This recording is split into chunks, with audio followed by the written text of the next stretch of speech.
Greetings everyone, I'm Detective STARBORN, and I'm glad to see you on my YouTube channel. Please be sure to subscribe and turn on notifications so you don't miss out on new and interesting videos. Thank you, and enjoy watching. A young mother planned to visit her parents for Christmas, but shortly before the holiday, she stopped communicating. Her parents began to search for their daughter, discovering strange and frightening clues. Soon, there was an extremely unexpected twist in this case that shocked the detectives, since none of them had ever encountered anything so amazing. Thanks to this, they were finally able to unravel this mystery, and the truth became known. Melissa Wolfenbarger was born on September 9, 1977, in the small American town of Locust Grove, Georgia. She was the youngest child in the family.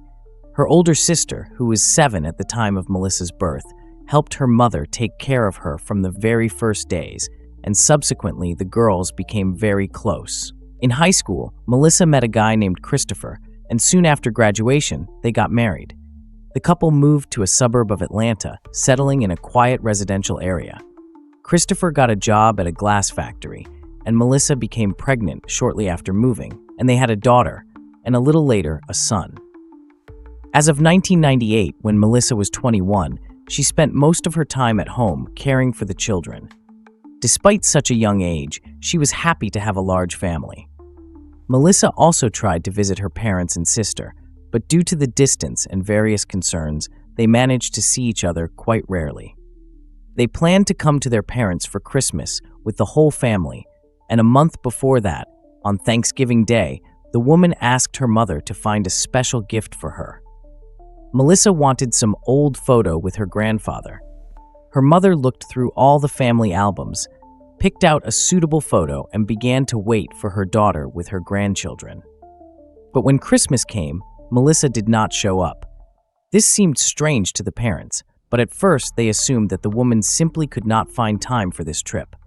After all, she had 2 small children who required constant care and attention, and recently she also got a job at a cafe, since Stephen's salary alone was not enough for them. The parents also could not call her and ask why she had not come. There was no telephone in Melissa's house, and mobile phones were not yet widespread in those years. Mostly Melissa called them herself, for example, from her husband's parents' house, but since her last call, she had never contacted anyone. As a result, the parents decided to wait, but when Melissa did not call on her mother's birthday, they began to suspect that something might have happened to her. Then they decided to go to Atlanta, but here they were in for a rather unexpected turn of events. The house where Melissa lived with her husband was completely empty. After talking with the neighbors, they found out that the family had moved out of there immediately after Christmas, but none of them knew where they were moving. For the parents, this only added to the worry. They strongly doubted that their daughter could move to another place and not even inform them about it. As a result, they contacted her husband's parents and through them with Christopher himself. And here they were in for another unexpected discovery. The man stated that Melissa had left him back in December and he had not seen her since then. According to him, she decided to move to California and start life from scratch. This story seemed extremely strange to them. Firstly, Melissa's parents refused to believe that she could abandon her children, who were 1.2 years old. Secondly, the woman should have contacted them or come to them in any case, but this never happened. However, Christopher insisted on the truthfulness of his story, and Melissa's parents were unable to obtain any additional information. As a result, they returned home and began to think about how to find their daughter. Over the following months, the parents tried to track her movement, contacted all acquaintances and relatives, but Melissa seemed to have vanished into thin air. In the spring of 1999, the woman's mother saw the news that the police from Atlanta had found a human head doused with bleach in a bag in the middle of a wooded area, and later, 4 more bags with other remains. She immediately noticed that this place was located near Christopher's former work, and thought that the remains could belong to her daughter. However, later the police reported that the head belonged to a missing man. Since then, the parents have not been able to find any traces of their daughter, and in early 2000, they decided to turn to the police for help. However, this did not bring any result. The investigators talked to Christopher and thought that Melissa had indeed decided to abandon her family and start life anew, which is why she did not get in touch. As a result, they did not look for her, but the woman's parents still refused to believe such a version. On the contrary, with each month, they became more and more convinced that something bad could have happened to Melissa, and they suspected Christopher of this. The fact is that after the birth of children, quite serious problems arose in their marriage. Christopher repeatedly raised his hand to her, in connection with which Melissa left him several times to her parents with the children. But the man apologized each time and persuaded her to return home.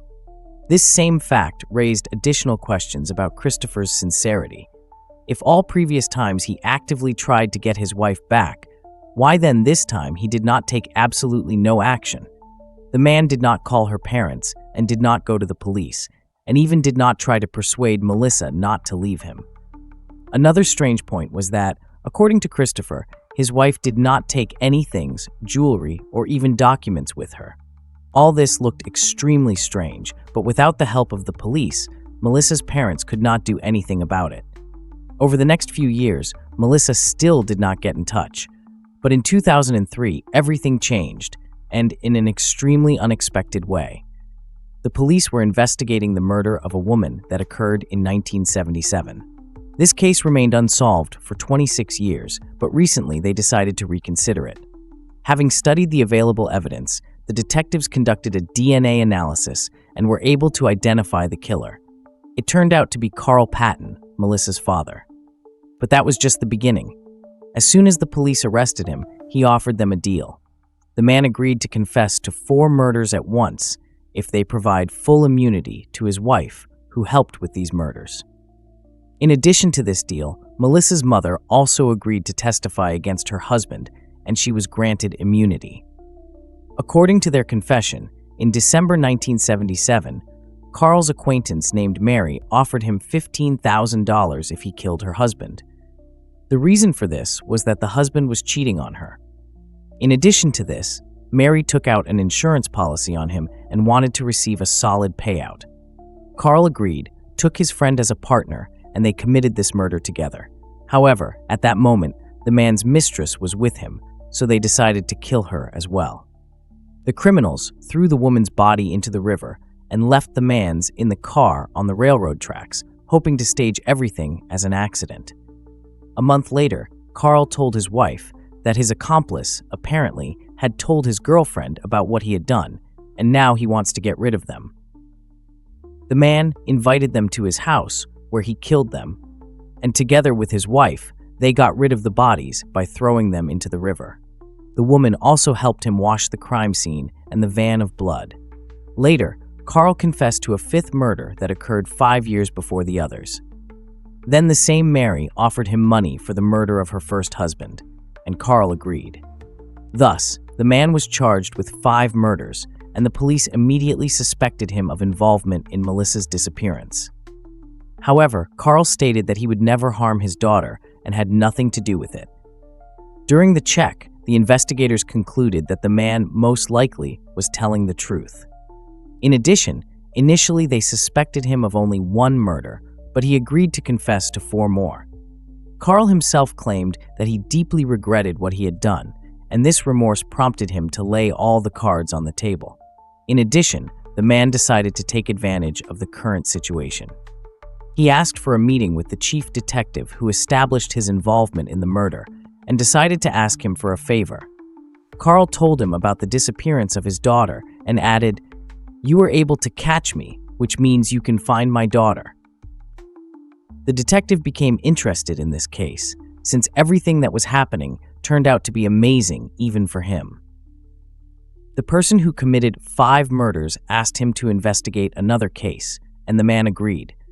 Having studied the scant information about Melissa's disappearance, the detective immediately drew attention to one specific detail: the bags with the remains found not far from Christopher's work 4 years ago. Then the police came to the conclusion that the remains belonged to a man. But the detective found out that this version was not based on the results of the examination, but on their guesses. Considering that all the remains were in a state of severe decomposition, he decided to check everything and request a DNA analysis, since a sample of Melissa's father was already at his fingertips. The results showed that his intuition did not fail him. In fact, the remains did not belong to some man, but to Melissa. Thus, the police received confirmation that the woman had been dead for several years, and this case was reclassified as murder. Based on the results of the medical examination, the victim's body was dismembered with a reciprocating electric saw. At the same time, her torso was never found. The police searched the entire wooded area several more times, but could not find it. Despite this, the investigators were able to obtain a very interesting clue. They began to study Christopher in more detail and talked with the management of the factory where he worked until Melissa's disappearance. It turned out that the man was fired at about the same time, and the reason for this was that he was suspected of stealing an electric saw of exactly the same type. From Melissa's mother, the police also learned that Christopher had repeatedly raised his hand to her. In addition, the man had a criminal history. Another interesting point was that almost immediately after Melissa's death, he changed his name for no apparent reason. All this made Christopher the main suspect in the murder, but there was no evidence against him. The police went to talk to him several times, but the man continued to insist on his original story. However, he repeatedly changed some details. During one of the conversations, Christopher said that Melissa had a lover and she ran away with him. Then he stated that the woman wanted to sell fake documents, so he was not surprised by the fact that the woman did not contact anyone. At the same time, the police found out another interesting fact. It turned out that almost immediately after moving, Christopher left his children to live with their grandparents and since then had practically not taken part in their lives. He only occasionally came to them, but the children did not even understand that he was their father. However, all this did not bring the investigators closer to the arrest, since they needed concrete evidence. Soon they obtained a warrant to search the house where Melissa lived at the time of her death. Considering that the killer used an electric saw, the detectives believed that the murder occurred in this house, and traces of blood or some other evidence could have been preserved there. The experts examined every centimeter of the premises, took samples from the floor and other surfaces, but their study did not bring any results. At that time, the analysis tools were much less advanced than now, so they had no choice but to send all the collected materials to the evidence warehouse, hoping that someday they would be able to obtain something useful from them. Since then, detectives have made several more attempts to talk to Christopher and find new evidence, but they failed. As a result, this case froze again for many years. Meanwhile, the trial of Melissa's father was completed, and he received 5 life sentences plus 20 years in prison. It is worth noting that Mary, who paid him for 2 murders, died back in the late 80s, so she did not suffer any punishment. Since then, Melissa's mother, together with her older daughter, tried to independently exert at least some influence on the course of the investigation. They tried to attract media attention to this case, regularly contacted detectives, but all this did not bring any results. This continued until 2017, and Melissa's mother did not give up hope of achieving justice for her daughter. That year, she decided to go to an event where true crime enthusiasts got together to discuss unsolved cases and try to find some new clues. One of the participants in the event was a criminalist named Cheryl McCollum, and Melissa's mother decided to turn to her for help. She told the story of her daughter and immediately added something that greatly surprised Cheryl. The woman said, "My husband committed 5 murders, and I helped him." As a result, Cheryl became interested in this case, and after the event, she began to study it in detail. The woman communicated with Melissa's relatives and even kept in touch with her father, who was behind bars. For her, it was very surprising that a person who himself committed 5 murders was most worried that the murder of his daughter would never be solved. Over several years of work, Cheryl collected all the available information about this case and came to the conclusion that the most obvious suspect was Melissa's husband, Christopher. Although there was no unequivocal evidence against him, an impressive set of circumstantial evidence practically left no other options. The man repeatedly raised his hand to his wife. After her disappearance, he did not even try to find her or tell anyone about it, but simply continued to live as if nothing had happened. But the most main suspicious fact was that shortly before Melissa's death, the management of his factory accused Christopher of stealing exactly the same saw with which the victim's body was dismembered. No one doubted Christopher's guilt, including Melissa's children. They had already grown up and also tried to help her solve this case. In addition, Cheryl turned to rather well-known members of the true crime community for advice, including journalist Nancy Grace and several law enforcement officers. After studying the collected materials, they all came to the same conclusion. The most likely suspect is Christopher. But despite all this, there was still not a single indisputable evidence against the man, and they could not move this case from a dead point. Then Nancy Grace advised Cheryl to launch her own podcast and give this case additional publicity. Often this factor has a decisive influence on unsolved cases. Publicity can attract new witnesses who do not always realize the significance of the information they have, and this can radically change the course of the case. As a result, Cheryl decided to launch a podcast, and in 2023, the first episode on Melissa's case was released. Since then, she has recorded many episodes that featured the victim's mother and other relatives. Cheryl presented to the listeners all the available information that she managed to collect over the years, but there was still no progress. This continued until April 2024, until the long-awaited breakthrough occurred in the case. After another episode, Cheryl was contacted by a witness who said that he accidentally stumbled upon the podcast and may have useful information. This person said that shortly before Melissa's disappearance, he witnessed a serious quarrel between her and Christopher. All the details of his story are still unknown, since all this happened only a few months ago, and the detectives decided not to disclose key details in the interests of the investigation.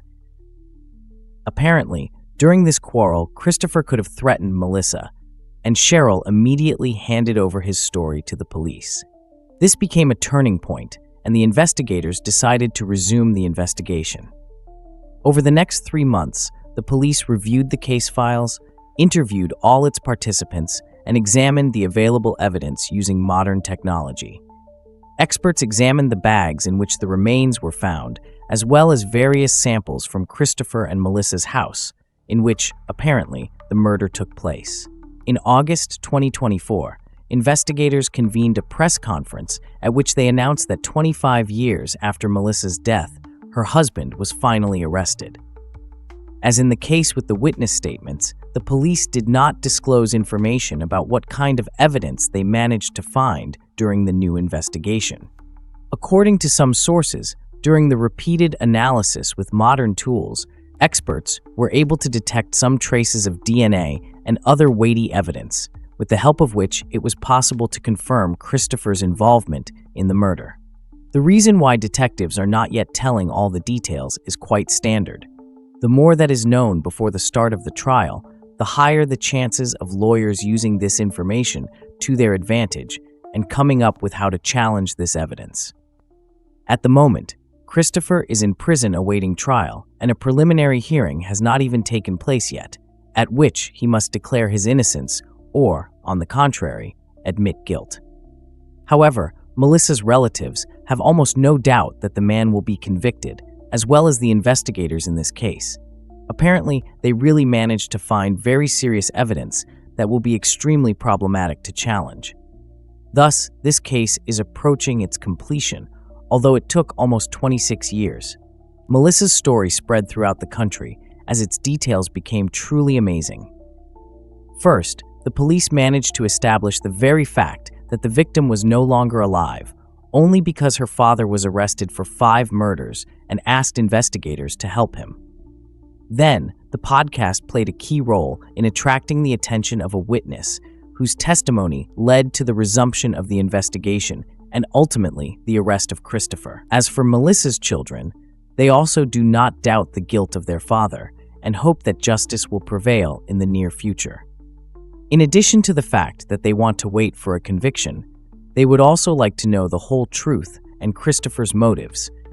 But this will be possible only if the man gives a confession. We will follow the end of this case and share information on our Telegram channel, the link to which you will find in the description.